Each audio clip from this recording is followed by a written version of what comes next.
దశాబ్దాలుగా ఎదురుచూస్తున్న మహిళా రిజర్వేషన్ల బిల్లును పార్లమెంట్లో అడ్డుకున్న విపక్ష పార్టీలు మహిళా ద్రోహులుగా నిలిచాయని మంత్రి నిమ్మల రామానాయుడు విమర్శించారు.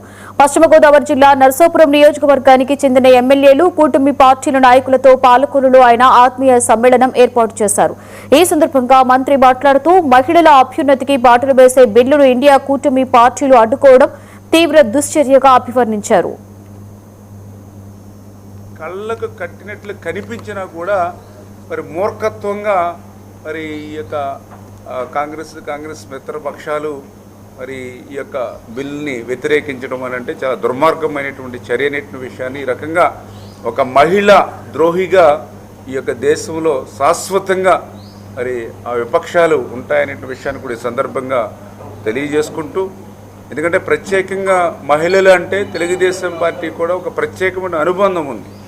ఆ రోజు అన్న నందమూరి తారక రామారావు గారు మగవాళ్లతో పాటు సమానంగా ఆడవాళ్ళకి ఆస్తి హక్కు ఇచ్చేటువంటి విషయంలో కానీ, మహిళలకు ఉద్యోగాల్లో కానీ, విద్యా విషయాల్లో కానీ, స్థానిక సంస్థల్లో కానీ రిజర్వేషన్ ఇచ్చినటువంటి ఘనత కూడా తెలుగుదేశం పార్టీది.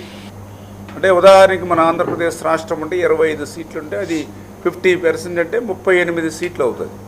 అదే జనాభా ప్రాతిపదికన లెక్కేస్తే అది 28 అవుతాయో 30 అవుతాయో రేపు ఏ జనాభా లెక్కల ప్రకారం చూసుకుంటే ఆ రకంగా తగ్గేటువంటి పరిస్థితి. ఈవేళ ఆంధ్రప్రదేశే కాదు, తెలంగాణే కాదు, ఈవేళ కర్ణాటక, కేరళ అన్నీ కూడా జనాభా ప్రాతిపదికన తీసుకుంటే ఉత్తరాది రాష్ట్రాలకే మేలు జరుగుతుంది తప్ప దక్షిణాది రాష్ట్రాలకి ఎక్కడ కూడా మేలు జరగదు. అటువంటి పరిస్థితి కళ్ళకు కట్టినట్లు కనిపించినా కూడా మరి మూర్ఖత్వంగా మరి ఈ యొక్క కాంగ్రెస్ మిత్రపక్షాలు మరి ఈ యొక్క బిల్ని వ్యతిరేకించడం అని అంటే చాలా దుర్మార్గమైనటువంటి చర్యనేటువంటి విషయాన్ని, ఈ రకంగా ఒక మహిళ ద్రోహిగా ఈ యొక్క దేశంలో శాశ్వతంగా మరి ఆ విపక్షాలు ఉంటాయనే విషయాన్ని కూడా ఈ సందర్భంగా తెలియజేసుకుంటూ, ఎందుకంటే ప్రత్యేకంగా మహిళలు అంటే తెలుగుదేశం పార్టీ కూడా ఒక ప్రత్యేకమైన అనుబంధం ఉంది. ఆ రోజు అన్న నందమూరి తారక రామారావు గారు మగవాళ్లతో పాటు సమానంగా ఆడవాళ్ళకి ఆస్తి హక్కు ఇచ్చేటువంటి విషయంలో కానీ, మహిళలకు ఉద్యోగాల్లో కానీ, విద్యా విషయాల్లో కానీ, స్థానిక సంస్థల్లో కానీ రిజర్వేషన్ ఇచ్చినటువంటి ఘనత కూడా తెలుగుదేశం పార్టీది. అంటే ఉదాహరణకి మన ఆంధ్రప్రదేశ్ రాష్ట్రం అంటే 25 సీట్లు ఉంటే అది 50% అంటే 38 సీట్లు అవుతుంది. అదే జనాభా ప్రాతిపదికన లెక్కేస్తే అది 28 అవుతాయో 30 అవుతాయో రేపు ఏ జనాభా లెక్కల ప్రకారం చూసుకుంటే ఆ రకంగా తగ్గేటువంటి పరిస్థితి. ఈవేళ ఆంధ్రప్రదేశే కాదు, తెలంగాణే కాదు, ఈవేళ కర్ణాటక, కేరళ అన్నీ కూడా జనాభా ప్రాతిపదికన తీసుకుంటే ఉత్తరాది రాష్ట్రాలకే మేలు జరుగుతుంది తప్ప దక్షిణాది రాష్ట్రాలకి ఎక్కడ కూడా మేలు జరగదు.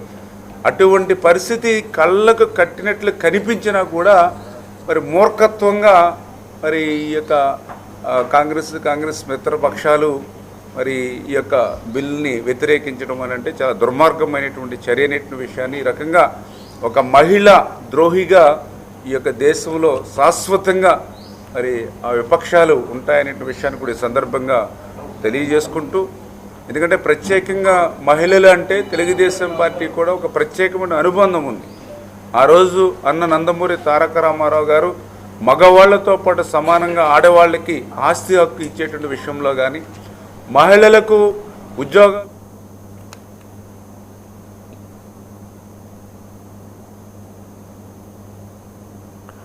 జనసేన అధినేత